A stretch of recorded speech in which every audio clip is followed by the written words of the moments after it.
This is The Big Breakdown, a long look back at some of the biggest stories we're covering for you at the Hidden Killers podcast and True Crime Today. Welcome back to our continuing coverage of the case against Bryan Kohberger. We are going to be taking a look here now that the hearing has concluded, now that the plea has been accepted, and the plea of guilty is now what Bryan Kohberger has admitted to. There's a lot of questions about the future. What is going to happen here? And there's some interesting speculation already on the rise. One of the people who has been silent on in this case, but we've been very curious to get answers from, would have been Katherine Ramsland, who was his professor at DeSales University. She's now speaking for the first time with News Nation's Brian Entin, and we're going to take a look at that interview, kind of break it down, and discuss a bit. You remember Howard Bloom, not that long ago, had put out that article where he was hypothesizing that, maybe was he doing these things to impress her or to be better than her, because he looked at her kind of like an idol, I guess, so to speak. I mean, she's one of the best at her craft. So, someone who's in it for the right reasons would look at her and go, yeah, you are the best at this. But it's... it was a spooky moment today. I want to take a moment here, and we'll take a look at what it looked like in the courtroom earlier. This is which camera am I going to over here? This is coverage from earlier in the day when we were live. And this is the moment we're going to take a look at where Kohberger very, very coldly answers those questions. Count one burglary. The state would have to have proven that on or about November 13, 2022 in Latah County, Idaho, you unlawfully entered a residence located at 1122 King Road in Moscow, Idaho, with the intent to commit the felony crime of murder. As to count two, the state would have had to have proven that on or about that same date in Latah County, Idaho, you did willfully, unlawfully, deliberately, with premeditation and malice aforethought, kill and murder Madison Mogen, a human being, by stabbing Madison Mogen, from which she died. As to count three, the state would have had to have proven that on that same date in Latah County, at that same address, you did willfully, unlawfully, deliberately, with premeditation and malice aforethought, kill and murder Kaylee Gonzalez, a human being, by stabbing her, from which she died. As to count four, the state would have had to have proven that on or about that same date in Latah County, Idaho, you did willfully, unlawfully, deliberately, with premeditation and malice aforethought, kill and murder Xana Kernodle, a human being, by stabbing her, from which she died. And then as to count five, also murder in the first degree, that on or about November 13th, 2022, in Latah County, Idaho, you did willfully, unlawfully, deliberately, with premeditation and malice aforethought, kill and murder Ethan Chapin, a human being, by stabbing him, from which he died. Do you understand those things the state would have had to have proven? Yes. And do you understand that by pleading guilty, the state no longer has to prove those things because you're admitting those things are true? Yes.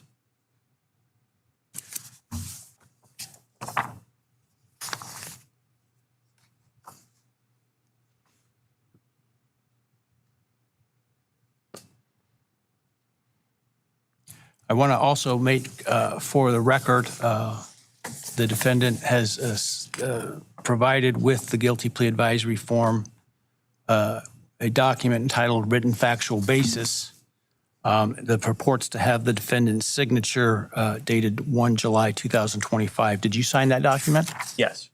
And did you agree with the written factual basis that is included there? Yes.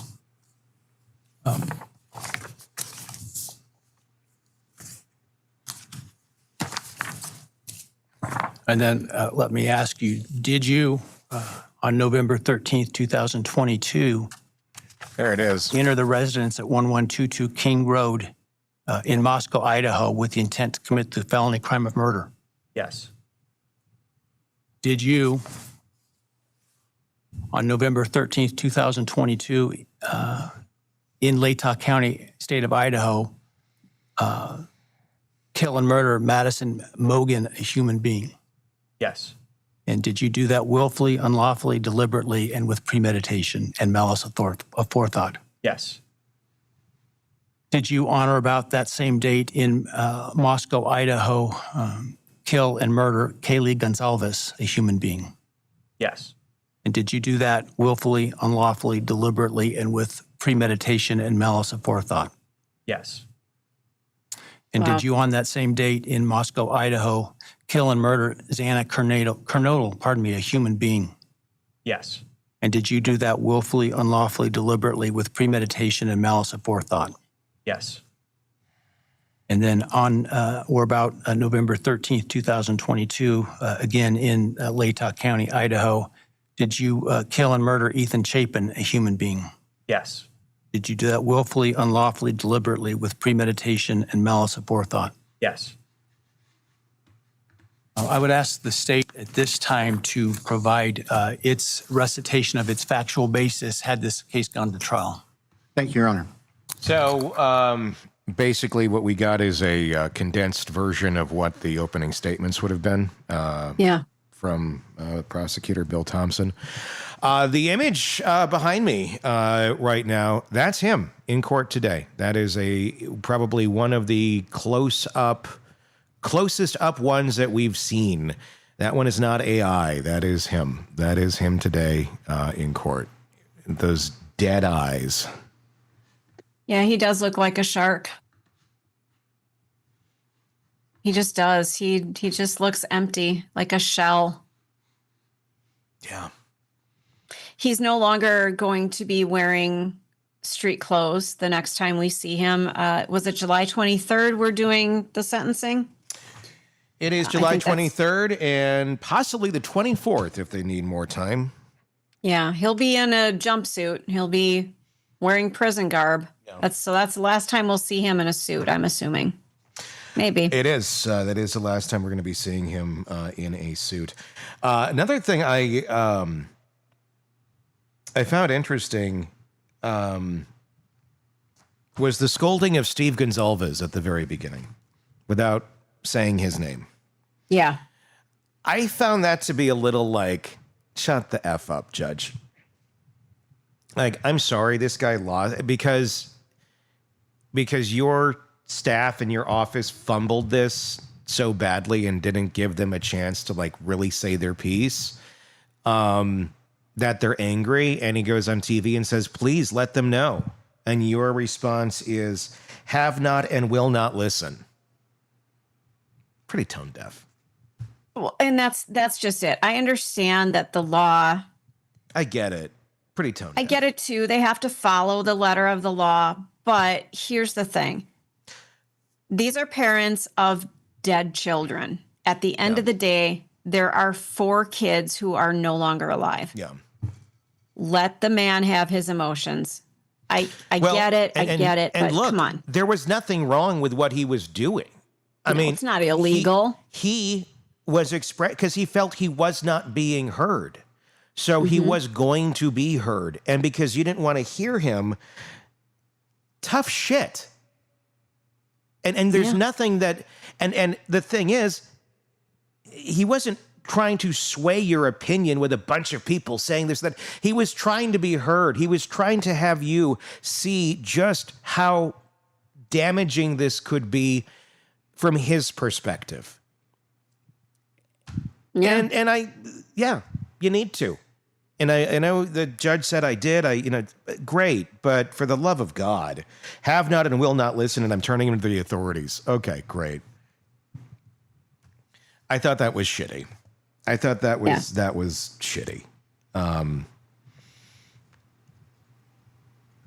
Yeah. I feel horrible for all the families. Everybody kind of having different opinions on it. An interesting other piece of what has gone down in the last 24 hours, Dr. Katherine Ramsland speaking for the first time on the case. She was not able to previously because she was on that witness list and was not going to be able to say anything. Now speaking for the first time with News Nation's Bryan Kohberger just the other night. And we're going to watch some of that interview and kind of break down what was discussed and all of that. I want to, before we do that, I want you to take a quick look at this video because I was just thinking of this before we got in here to record. Wrong camera. Which one do I need to go to here? This one. Okay. Kohberger is in the upper right video. And there, to me, I'm not going to say anything. Watch it. We'll talk on the other side.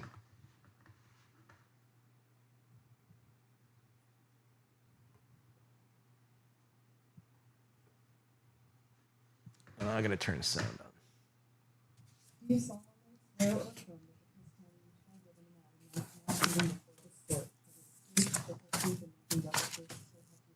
Yes. All right. And Mr. Kohberger, just to make it easier, you don't need to stand when you speak to me. I appreciate I don't want you to plead guilty to a crime you didn't commit. If you attempt to plead guilty today, but for some reason I don't accept your plea, then it is possible that your statements today could be used against you. My point is, at trial. there's like an almost look there. Thank you. And now, while you're standing, actually, why don't you take the oath from the clerk? He wasn't even supposed to stand.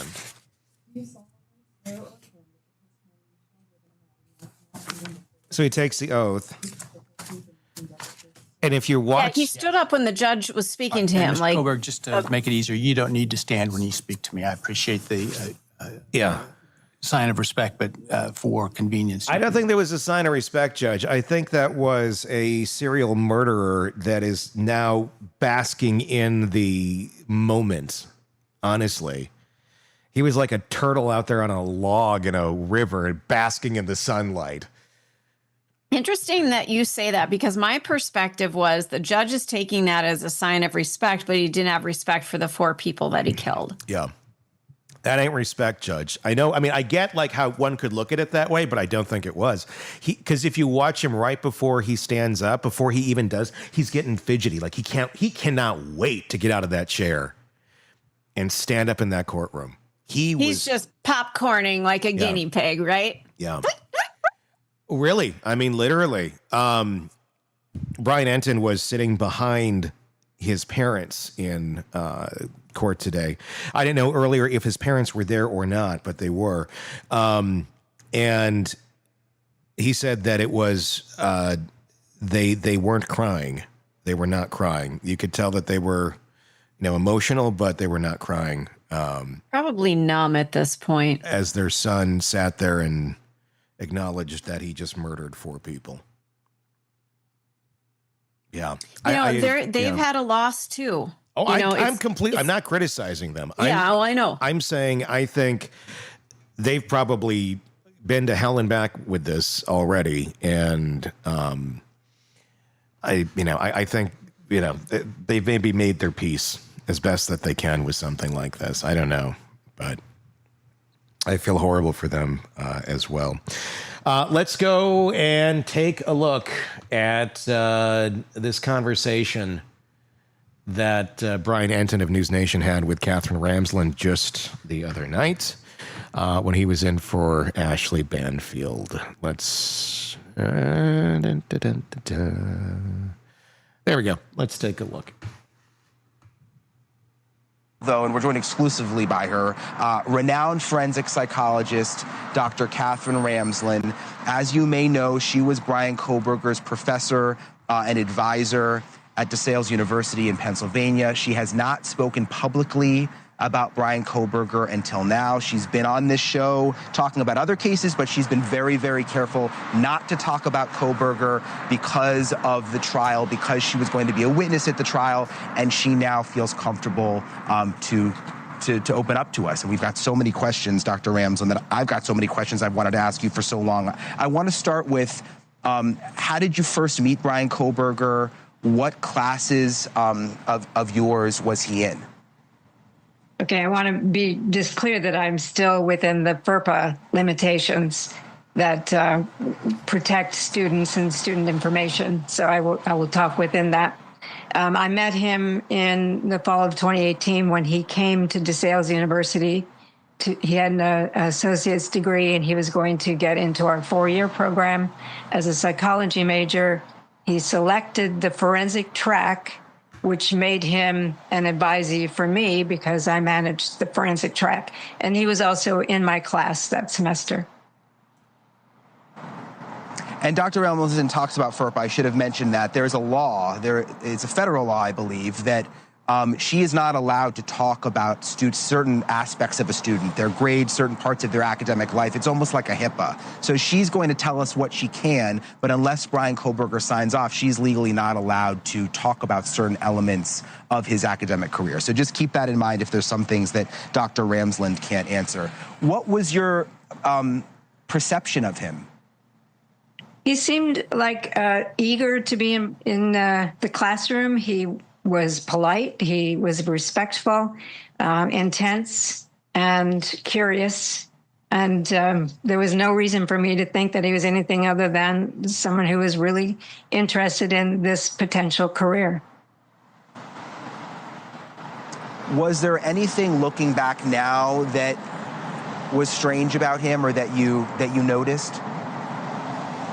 When I look back, there really isn't anything that stood out to me. I think when you're a teacher, your instinct is to accept students at face value. You don't, start with suspicions or, and there really weren't any red flags. He was always really quite respectful and grateful. He would thank me for things. He was attentive.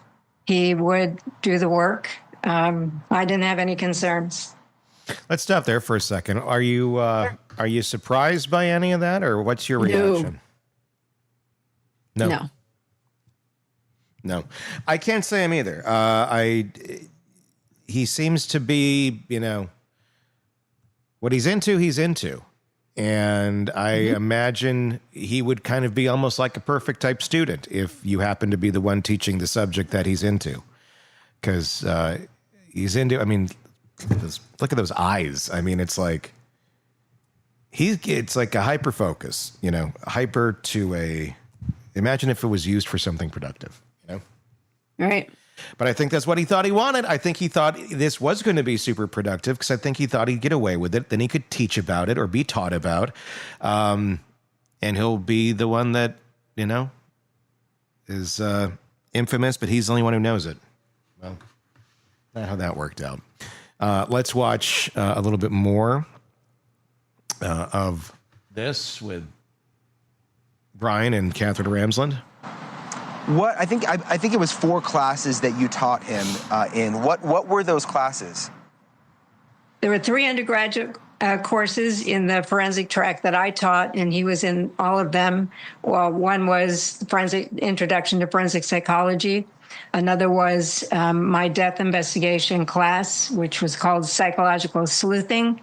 And the third one was called Dangerous Minds, the psychology of antisocial behavior.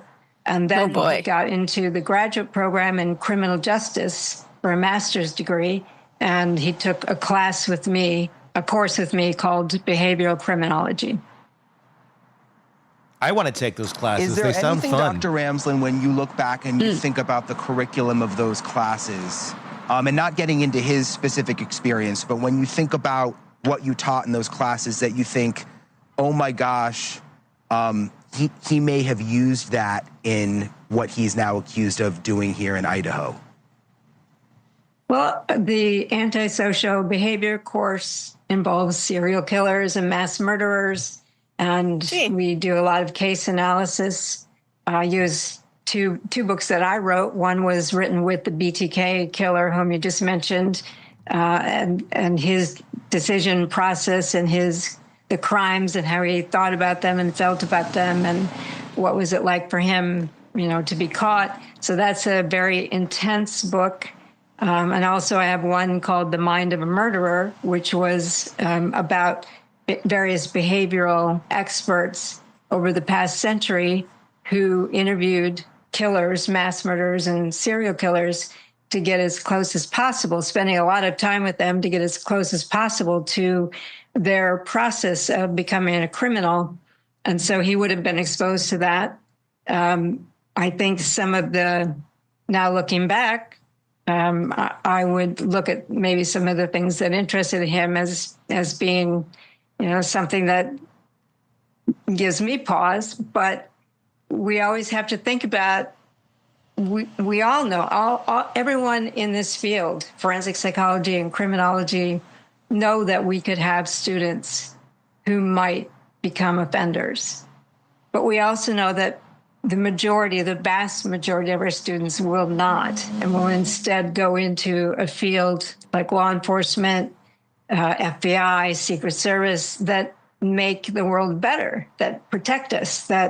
So we know that there's always a risk that we're attracting somebody who wants to do something terrible. Hoping we won't ever have that, but in my case, I did. No, she's had plenty of time to think about all this. It's got to be kind of astounding, though, too, when that happens. I wonder if this is the first time she's had a student that has, it's probably the worst, but if anybody else has gone off the rails, to some extent. Yeah. And use that, but. And that's a question I'd like to ask her. Like, when you're teaching a class and you get to know your students, have you gotten that vibe? Some people are they pick up on vibrations, and I don't mean any woo-woo stuff, but I just mean, like, I'm getting a vibe from you that something is just off. And I wonder how many people end up in those classes, because I remember when I was pre-vet in college, you get the ones marching in there, and I'm going to be a vet. My dad's a vet. My, grandfather was a vet, and they don't know what they're doing, but they're just giving off this aura of, I'm the shit. And I wonder how many of those people she gets in those classes and she goes, you're not going to make it in this field. I bet a lot. Although by the time you get to her at a graduate level, you're probably pretty good in it. She's not getting like the newbies. This isn't like a freshman level, criminology class. You've spent your time and shown your dedication to this, I think, by the time you get Katherine as your professor. Well, and I agree with that. Do you think, Bryan, if he had held back that impulse to kill somebody, to kill 4 people, do you think he could have been good at this? Possibly. I don't have anything to say, his obsessive behavior would certainly, lean itself into that. How good would have he been? I don't know. The fact that he only did leave the knife sheath, he wasn't horrible. He wasn't great, but he wasn't horrible. Yeah. So, and that's just for a student. So I don't know. I think his personality would have always prevented a lot for him because it just doesn't mix with others. I think probably at some point something would have happened. He would have done something somewhere, because if he has this urge for whatever reason he had it, that was going to erupt somewhere, some way, somehow, and this is how it did. Wow. I don't know that there'd be I don't know if there's an alternate path for Bryan Kohberger, or there ever was. I think if your brain is that wired that way, then it's going to go. At some point, it's going to go. Unless you go first. I wonder what his classmates feel about him. Yeah, it'd be interesting to hear more of that. Did they pick up on, like, what I'm talking about with the vibe? Because, totally. we do pick these vibes up from people. Yeah, there's plenty of people who picked up the vibes. There was, the doc that came out, or the Dateline that came out, talks about some of the people and some of the people who interacted with him, how kind of odd and off he was. And some people also saying, well, he was like, oh, it's interesting. That's one where I think has some good insights. Here's a little bit more with Bryan and Katherine. Can you say, Dr. Ramsland, what it was looking back now that sort of raises your eyebrows specifically in terms of things in the class?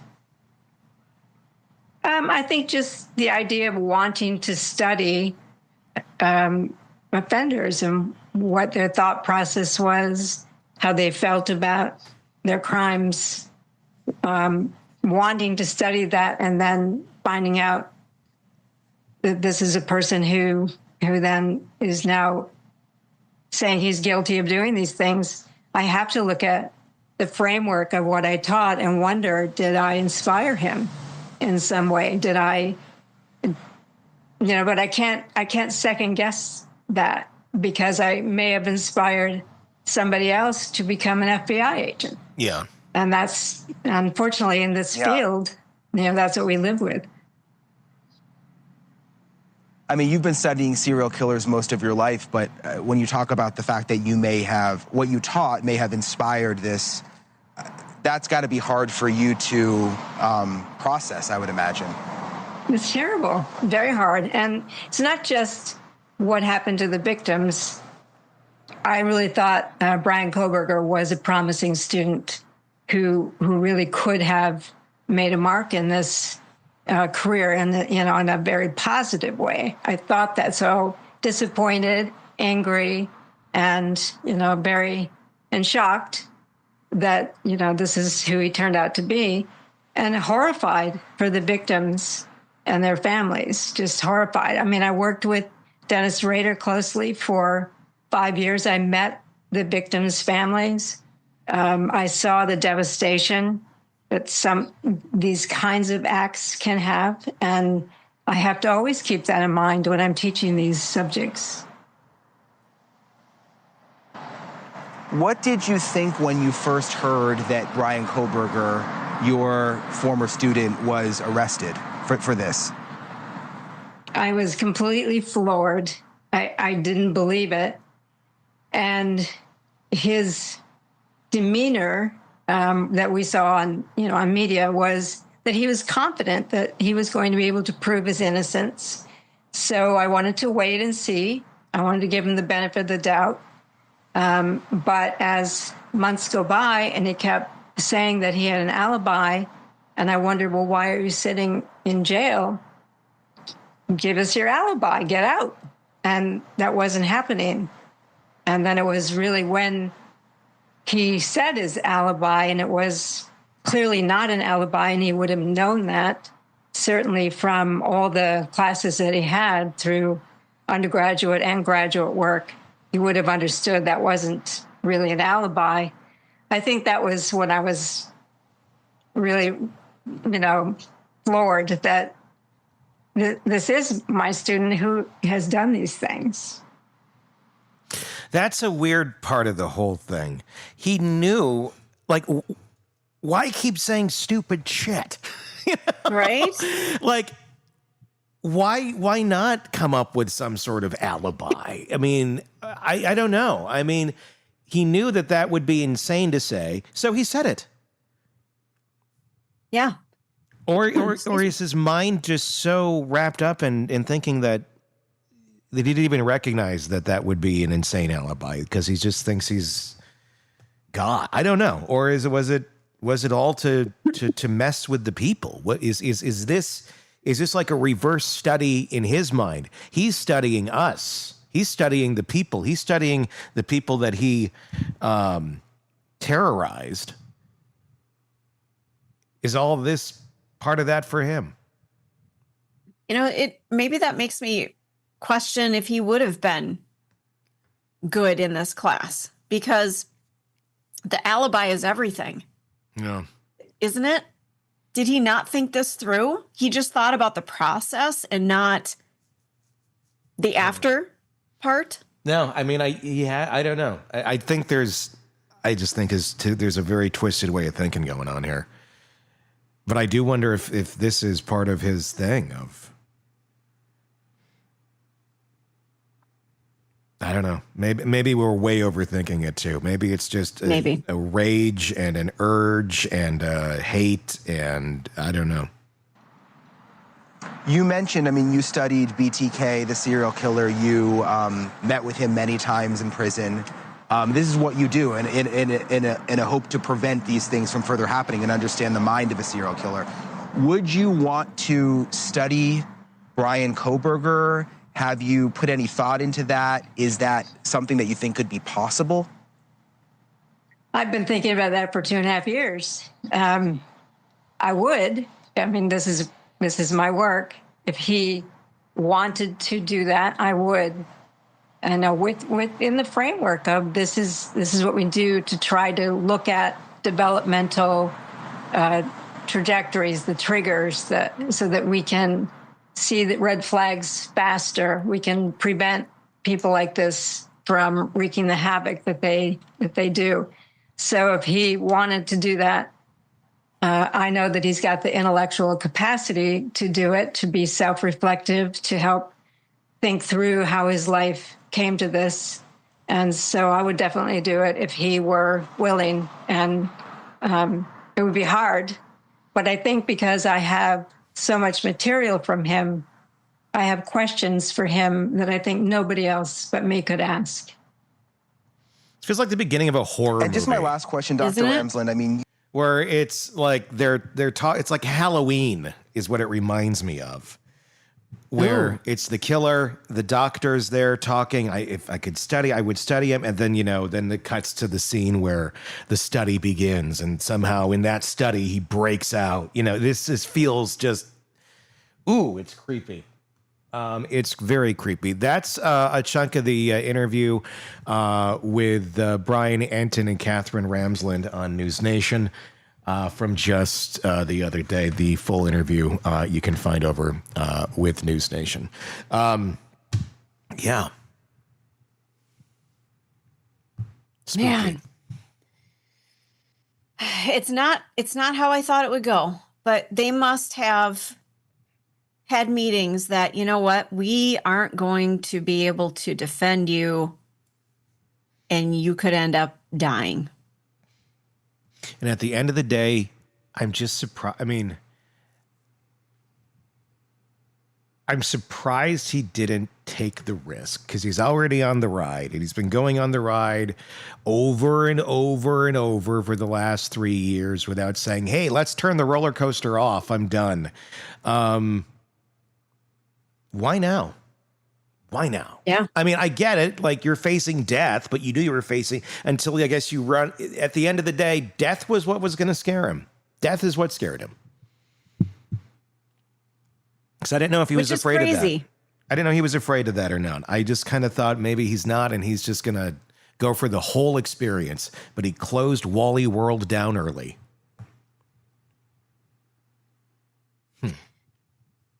I don't know what that says. Do you think any entity is going to have access to him? Will he be able to talk? Oh, yeah. Who do you think is going to get the first interview? I think it'll be years before he gives an interview.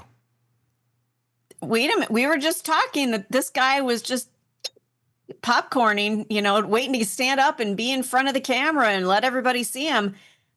I bet he's going to take the bait. They're going to be begging and pounding on the door, and he's going to go, yeah, let me get out there. Well, there may be restrictions on that I don't know. I don't know the answer to that. There may be some. There might be restrictions on that. I can say that. People could write to him. I don't know. I just don't know. Lori Vallow, they're doing interviews with, so who the hell knows? Anything is possible. I don't know the answer to it, so I'm not going to speculate either way. I don't know that I don't know. I think it's going to be in a place and time of his choosing, though.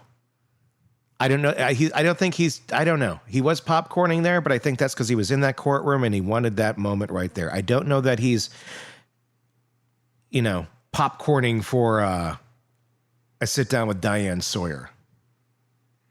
Guess we'll find out, won't we? I think he'd be all about working with Katherine Ramsland. Yeah. She's not going to interview him, do you think? No, not as an interview, but as far as telling his story to someone.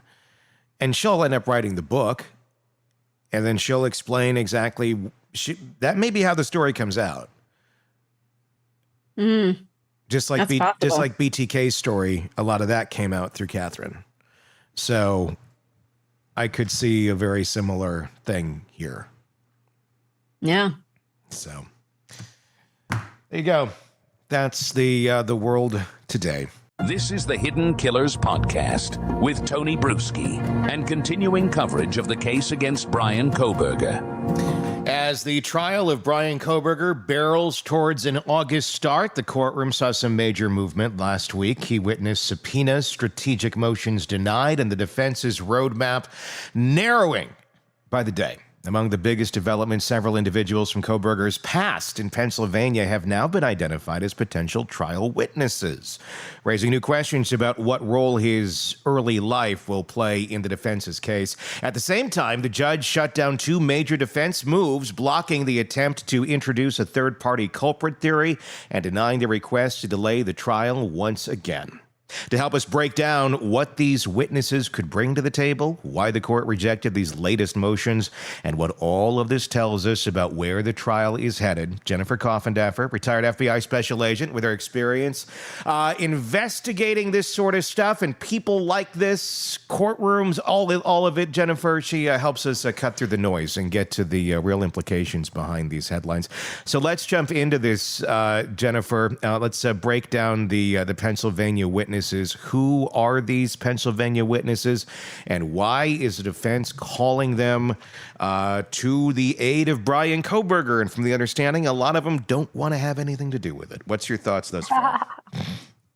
Well, the defense, as you mentioned in your intro, is really narrowing. They were hoping to get the third-party culprit defense on the table, naming multiple other individuals as being responsible for these tragic murders. But when Judge slammed that door shut, they had to take a different route. And that route is going to certainly be calling other witnesses from his early years. And the purpose of that really is to paint a picture of this individual who was troubled, and I think really trying to lay out issues that he had in his life and in his world to really try to garner sympathy. I think that's the main purpose of most of these witnesses. Are they there for more of the sentencing area of this than the actual trial itself in terms of trying to save his life? Because I can't imagine anyone saying, well, he was a troubled kid, and that, somehow the jury's going to be like, well, that justifies killing 4 college kids. He had trouble. Sure. Obviously, they're trying to paint him as a human being. Is that more, you think, the goal here? Yeah, absolutely. They want to paint early on what kind of person he was in their own light. And as you said, some of these witnesses are certainly not going to be happy about testifying, but they're going to be called to the stand most likely because the defense just doesn't have another option. They are trying to keep, I think, Bryan Kohberger from receiving the death penalty if he is indeed convicted. Yeah, it feels like that is obviously that's the ultimate goal be to try and get him free, which doesn't seem to be like what they're shooting for anymore. It seems far more to just keep him in the cage. Former boxing coach Jesse Harris, character witness or a pattern disruptor. He's going to be called, or he is being called. Harris ran the gym where Kohberger trained. He was subpoenaed and will potentially testify about Kohberger's behavior and personality during his youth, specifically that time between him being the younger Kohberger, where he was a bit overweight, being picked on. We've all heard that story. Then he seemed to get into boxing, lost a lot of the weight, and from what we heard, personality changed quite a bit. What do you think we're going to garner from the boxing coach if he does take the stand? Well, that was such an interesting part of his background that I think could sort of blow up on the defense, right? Mm-hmm. Because he's going to paint Kohberger as a very motivated individual, somebody who lost around 110 pounds, somebody who wanted to be in shape, who wanted to be respected in terms of his physical capabilities. And I think if he's truly called, honestly, I think this helps the prosecution because the prosecution is going to show how fit he was. And of course, a lot of people say, oh my gosh, he murdered 4 people in this small period of time. You'd have to be physically fit. Well, guess what? Bryan Kohberger was physically fit. Yes, I was thinking the same thing. I thought, well, what is the advantage here going to be of this? And they got to play it really careful with anybody that they call back from his past, because, I mean, anybody from his past that we've heard publicly speak about him in the last 3 years, I've yet to hear one that's like, great guy, super dude, always nice, always there, always. It's like everything's like kind of odd, kind of weird, had a temper, had a lot of anger issues, had a lot of, issues with interacting with other human beings. I don't know what the advantage is here of the boxing coach, because he's going to do exactly what you just said. He got in shape. He got motivated to be in shape. And I mean, we're talking about boxing. It's kind of a violent sport. It is boxing. It's not like he got into track. It was his track coach or something. It shows, it's an aggressive type thing. I'm concerned that that's going to. I'm not pro Kohberger, but I would, if I were the defense, I'd be concerned that would backfire. I would also be concerned about any questions about his personality. And what this man may have witnessed in Kohberger over those years, considering a lot of people said he changed quite dramatically personality-wise at that time. Right. It's a tightrope. I think it's a dangerous tightrope. I'm sure they're going to try to show, listen, he was picked on, he was bullied, and look at how he pulled himself up by his bootstraps and, meant to do very good in this arena of letting his aggression out in a controlled environment, something like that. But I think it's very sticky. And, remember that it's alleged that Kaylee Gonzalez was actually punched.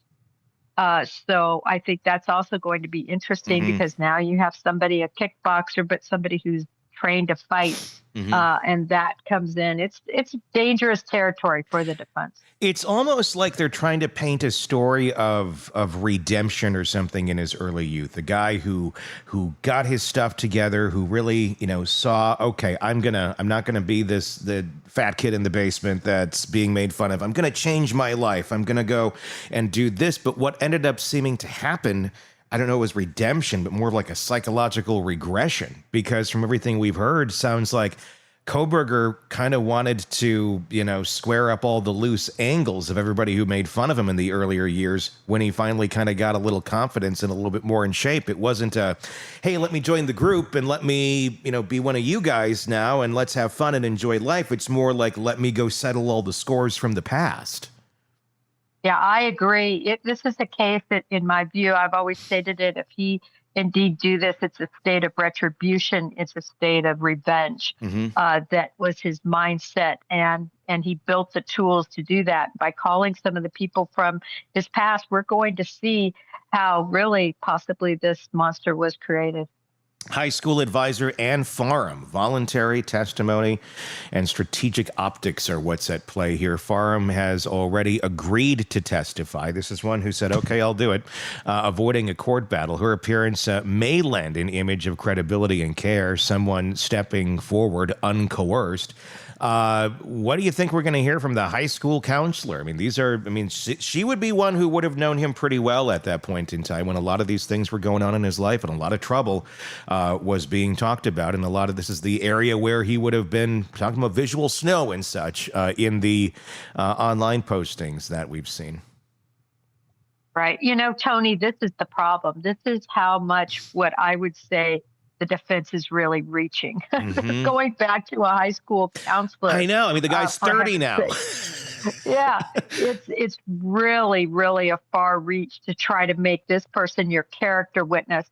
I would believe that they have interviewed her with their investigators and that perhaps she has said something that is sort of paints him in a light of, as you said, somebody who was just struggling, kind of the the kid that's just always picked on, and trying to show some sort of sympathy or some light of sympathy for him. Again, I just don't think it's going to hit with the jurors because it's so long ago.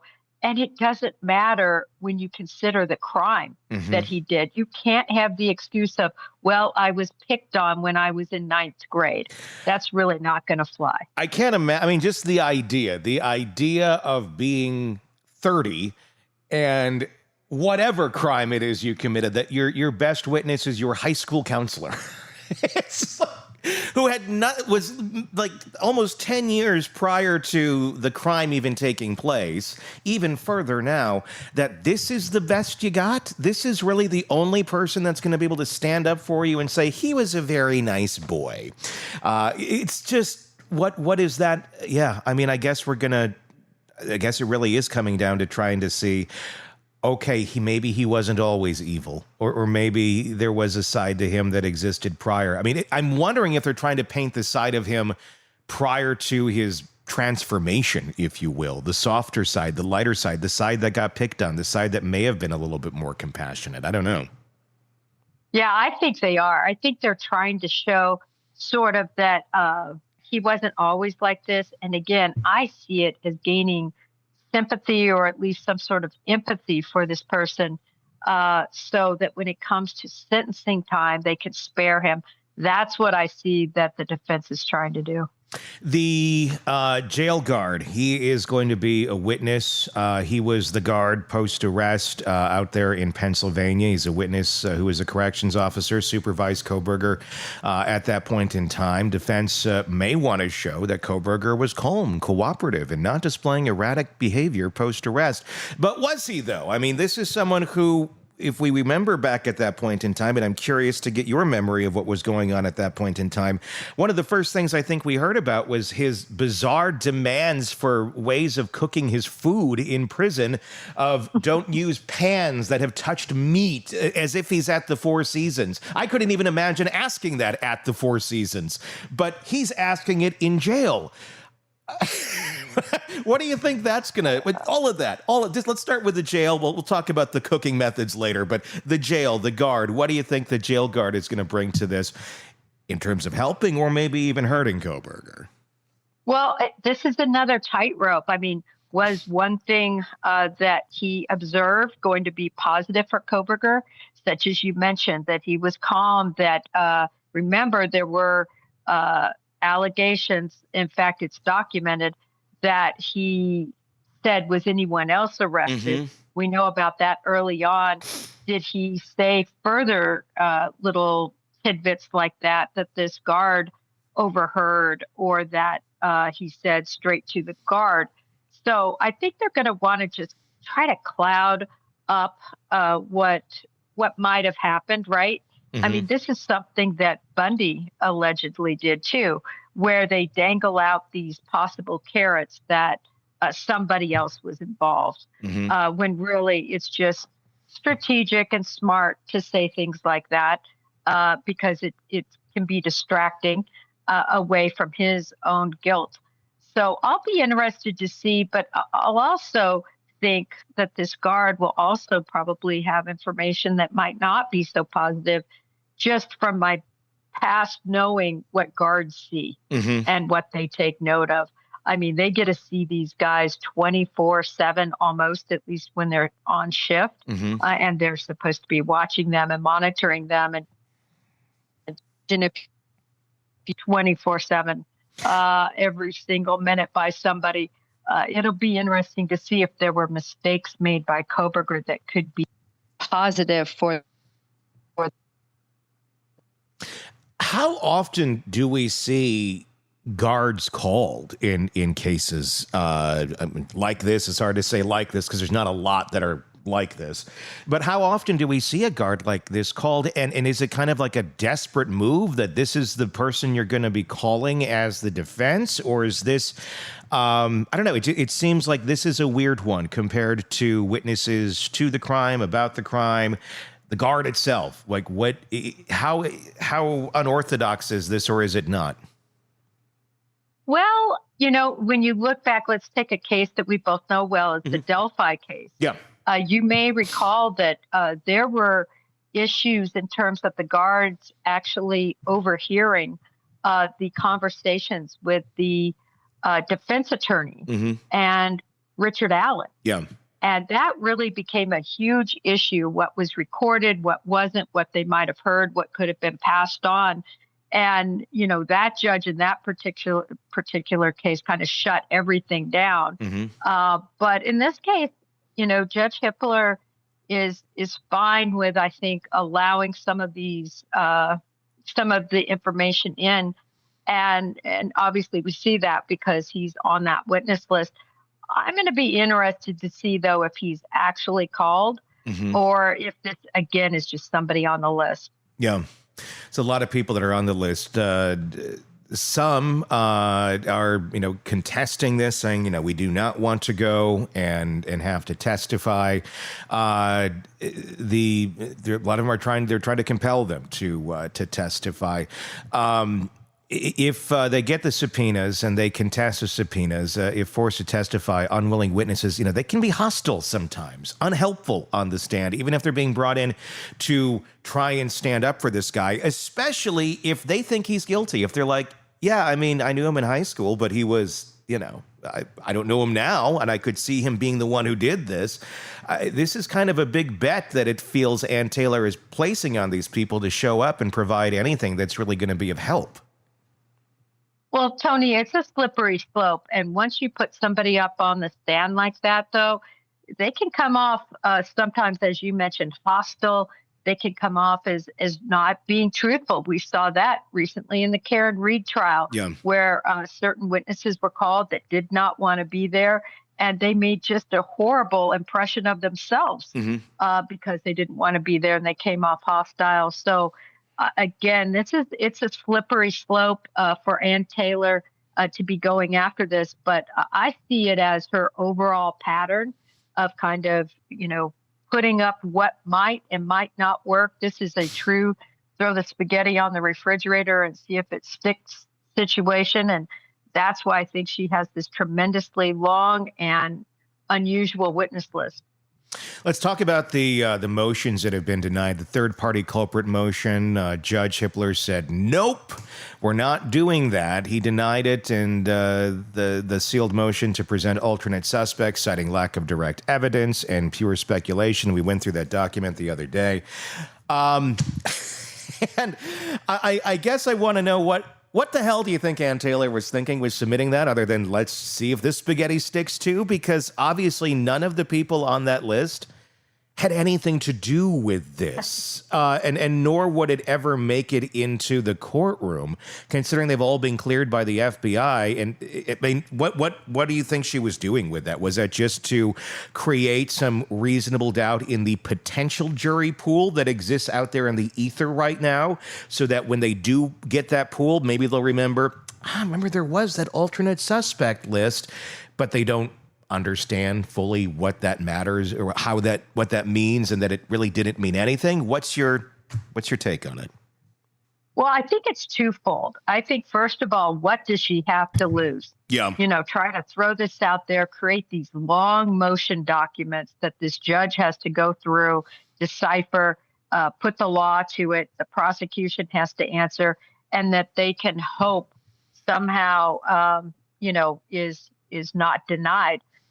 This was an easy one, though, for Judge Hippler, and specifically, when she tried to cite the DNA, which the DNA wasn't even on scene. So it's just really, in a sense, I think, a bit mind-boggling to those of us who know this case inside and out, that she would attempt this. But by the same token, she has nothing to lose. So what else is she going to do? She's got to throw something out there, kind of like the alibi of he was driving around in the middle of the night, which puts him exactly doing what the cell tower information says he was doing, which was driving around. To me, that was a win for the prosecution when she said that. I think the other thing, Tony, is we have seen the play, and even though a lot of it was redacted of this motion, how much social media can play into these cases. And certainly I think she wants to get a lot of her contentions, all be them, far-fetched, out there in the social media venue, and certainly feed the pro-burgers, because there is a group that is definitely pro-release of Bryan Kohberger. There is, and I do not understand one iota of it. They come to our YouTube channel and they don't really bring anything. They just like to say, he's innocent. Okay, and why is that? And then they like to say, you don't know anything. Okay, well, what do you have? You don't know anything. Okay, well, I do know some things, but what do you know? Why are you backing this up? You hate Bryan Kohberger. Okay, that's how the conversations go. I don't understand where any of them are coming from. I mean, you, I'm sure, have seen them out there. They're nowhere near the level of Karen Reed, FKR folks, but they're a little group that's budding. It's like they were born recently and they're toddlers right now and they're learning how to use their keyboards.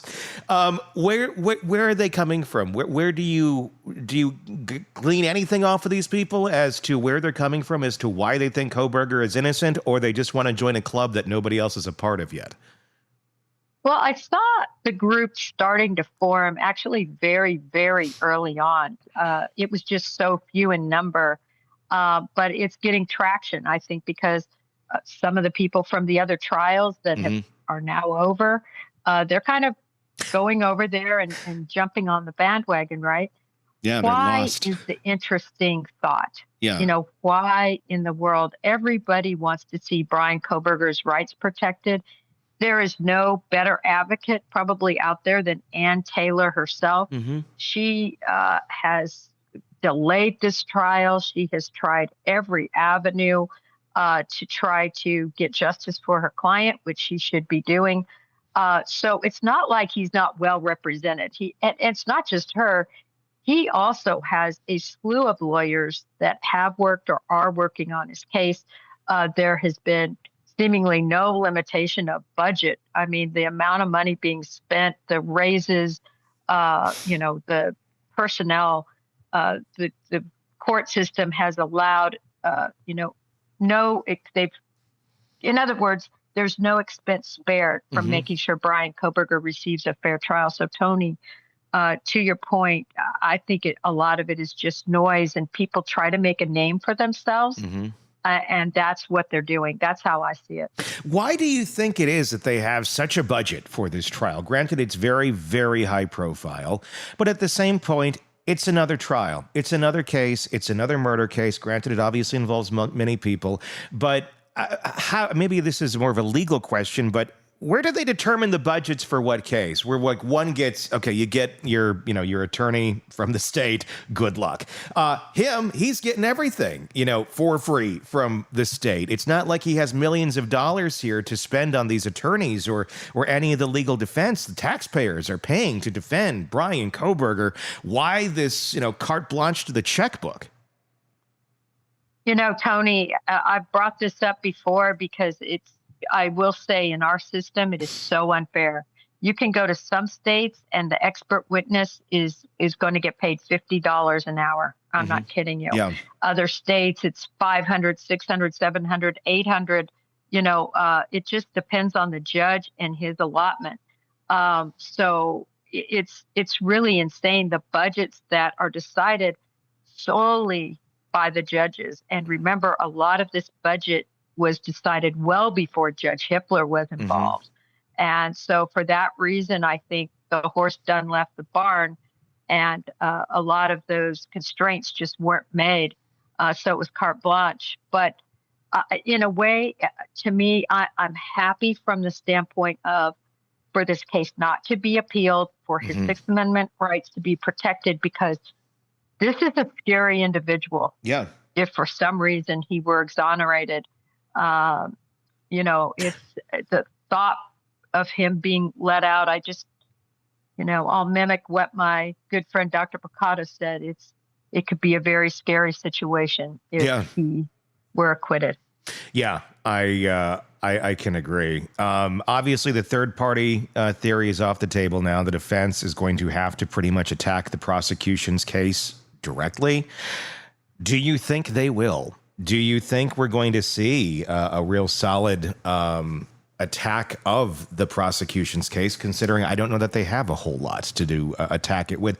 Granted, we have these witnesses here that they're trying to compel to testify, but at the end of the day, you got a high school counselor, a boxing coach, and whoever else they can, finagle to show up over there.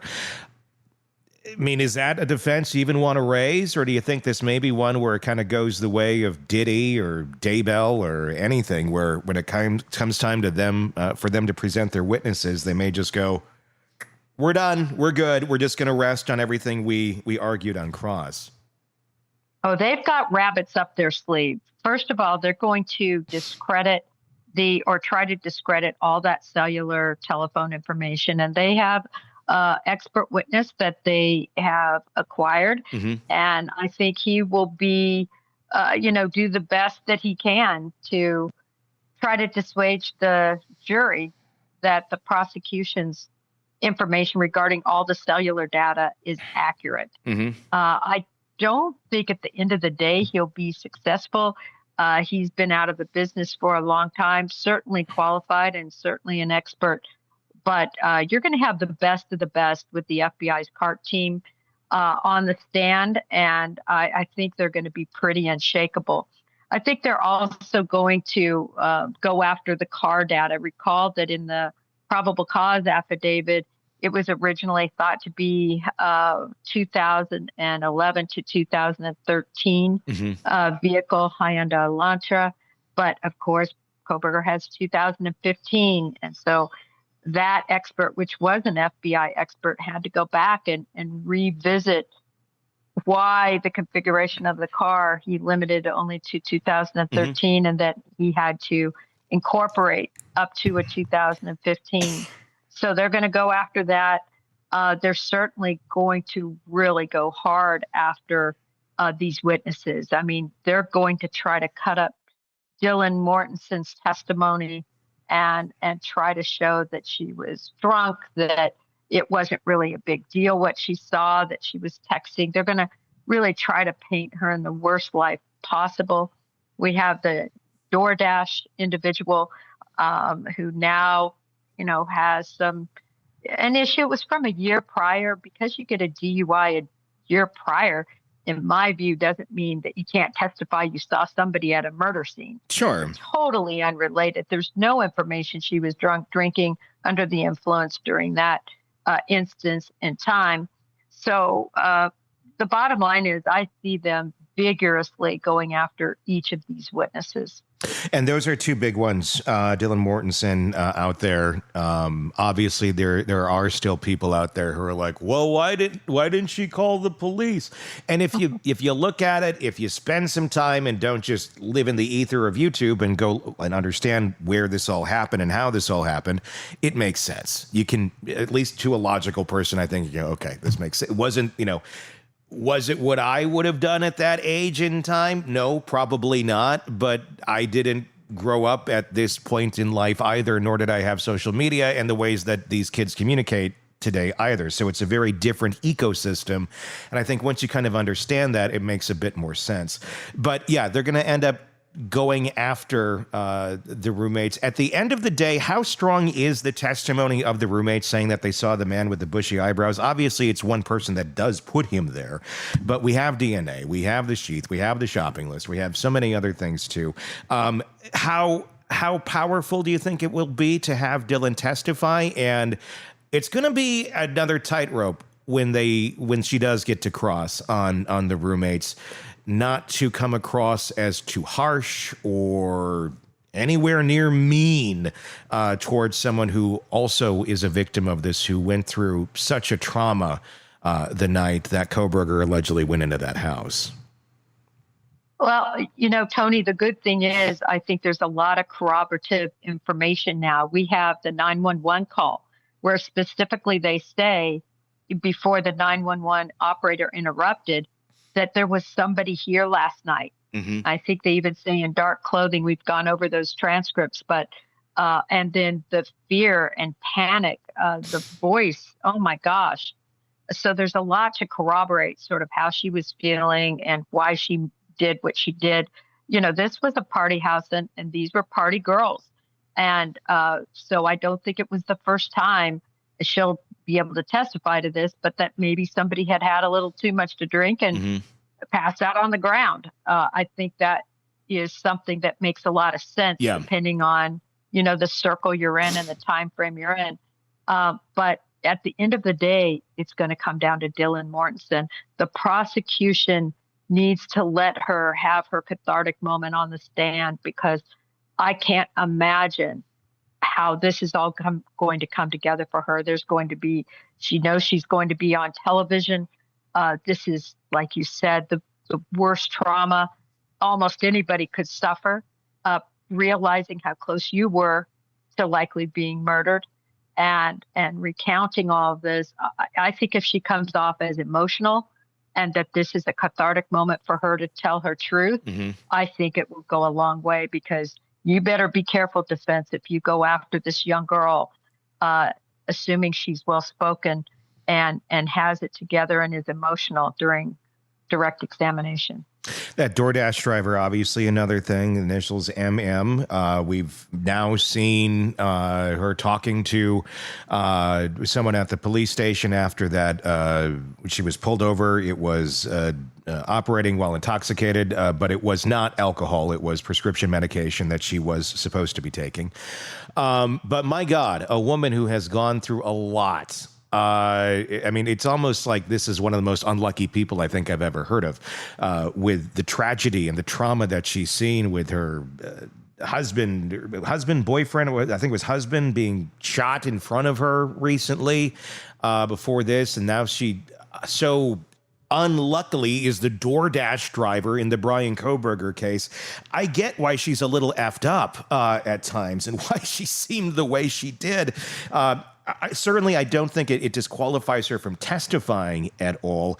I guess the big question that we have to ask right now is, did she tell the police in her initial interview that she saw Kohberger and his car outside the house that night? Because I think a lot of jumping on this is that she didn't say that. But do we even know that? That could very likely still be sealed testimony that we just do not know the answer to yet. Let's start with that. Is that correct? Do we just not know the answer to that question?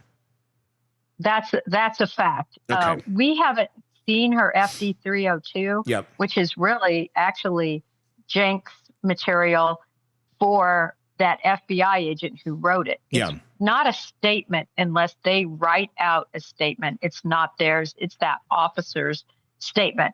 So let's start with that. But if this was recorded, or if they had her hand write a statement, we haven't seen any of that. So for people to be prejudging what she did and didn't say, all I know is she absolutely said twice now, I've seen it once in the booking room and once in a vehicle, that she feels so bad, I think, because she doesn't want to be discredited, because she knows she's an important witness in the Bryan Kohberger case, the case against him. And, I really feel for this woman from the standpoint of her understanding the gravity of what her information is. And that makes me think she did give that specificity early on. But again, did she say she saw bushy eyebrows? Did she just generally describe him? Does she say after she saw a photo, she knew that was Bryan Kohberger? Was she able to identify him in a photo array? We just really don't know those details. And for online people to speculate that she's a terrible witness and never said something and now is going to say something, I think is just outfield. Not correct to do. Yeah, now that I think the understanding is that we just don't know. We do not know what she said. And what I've been doing in my mind is like kind of taking it both roads. Like, okay, so if she did say it, everything's good, because then that's on record. It's going to come out, and then it pretty much negates her issues where she was under the influence of something, and in that video that we all saw. If she said this early on, it's there. It's on record. If she didn't say it early on and it's on record, that does pose a problem, though. If suddenly this is something she's just saying later, for whatever reason that may be, that could be a difficult thing in front of a jury if this is after the fact. Would it not be? Well, a difficult thing. So, could it be a difficult thing? Yes, to a degree. But again, it depends on if that police officer wrote a statement or if she gave a statement. So, Tony, let's go with she was interviewed by the FBI and the FBI wrote an FD 302 to document what she said. And if in that FD 302 it doesn't specifically state that she said it was Bryan Kohberger, that's their statement.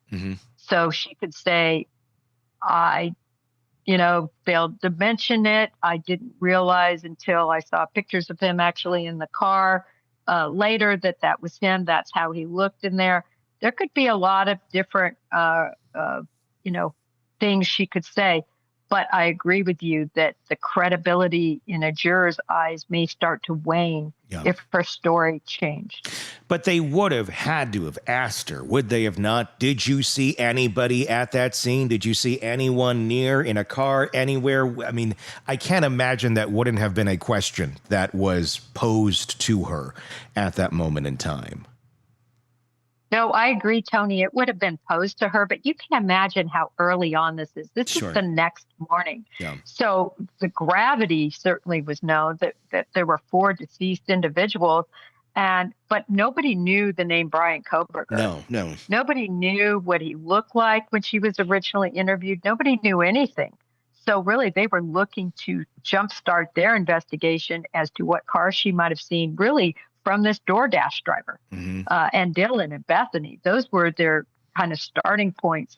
So could she have said something like, yeah, I saw a white car, maybe not even able to describe it in detail. Sure. Yeah, there was a guy in there. I only saw one in there. So I could see her initial statements being really skeletal.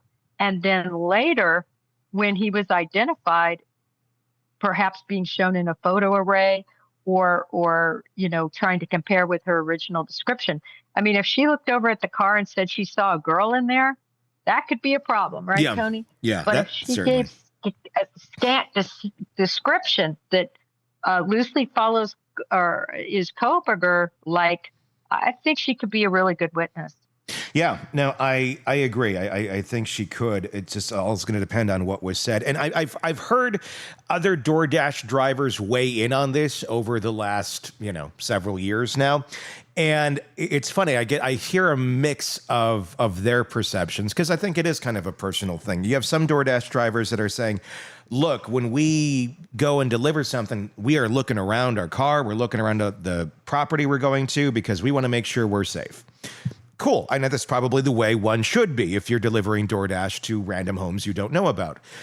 And I've heard others going, look, we just get out of the car real quick. We drop it off. We get out of there. We try to get another delivery. We're not paying attention to anything. So it's very much, I think, probably a personal mindset of what one would be or how one would be approaching the situation if you're a DoorDash driver. Yeah, I agree. And one thing we also don't know, many DoorDash drivers, did I say that right? Yes. They take a picture of the food, the food that they place. Mm-hmm. So to me, that's going to be critical too. Did she take a photo? Mm-hmm. And that's going to give us a great timeline if indeed she says, okay, I dropped it, I turned around and a white car pulled up. Yeah. Or I dropped it and was leaving and I passed a white car. All of that, I mean, if she took a photo, and we don't know. Yeah. But they often do, Tony. They do. I'm just wondering, was it standard practice at that time? Because we're talking 3 years ago, too. And I'm trying to wonder in my mind when that became standard practice. Because I want to say that was within the last 5 years. Yeah. I mean, look, my son was a DoorDash driver in college for large parts. So obviously I've talked to him about this. Yeah. And I mean, he... when you're a guy, it's, I think, a little bit of a different perspective. It certainly depended on the time of day and exactly the neighborhood you were dropping at. But I could tell you he was snapping those photos, and that would have been, back in about right around this time frame, 2021, 22-ish. 22, yeah. No, I know Idaho was 22, but he was doing it in 21, sure. 22. Well, if he was snapping in 21, then I guess they were snapping by that time. So, I mean, that will be an interesting point to this, to see wouldn't that be fascinating if the DoorDash shot of the food somehow catches something. Somehow the Jack in the Box is the thing that wins the day.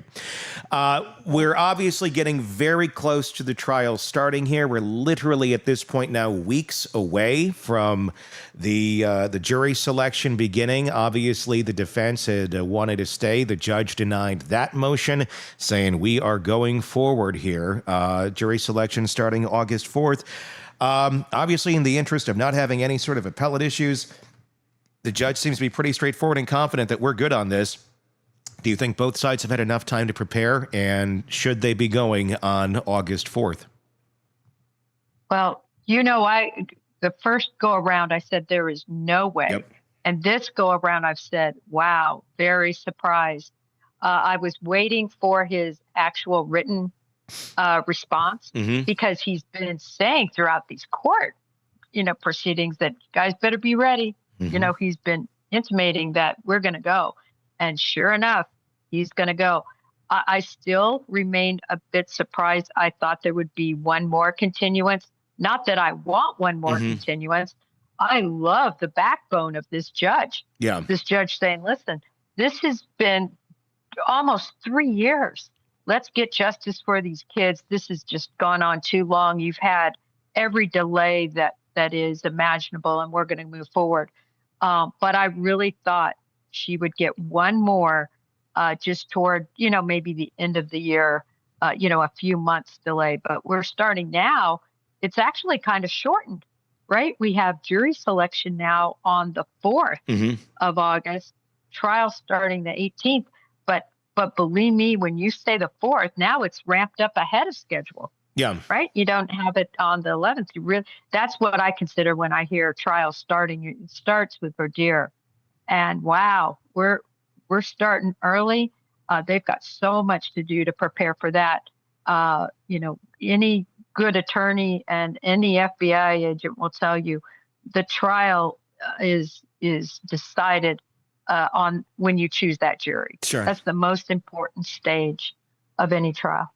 They're saying that this could go all the way into mid to late November, with starting in August.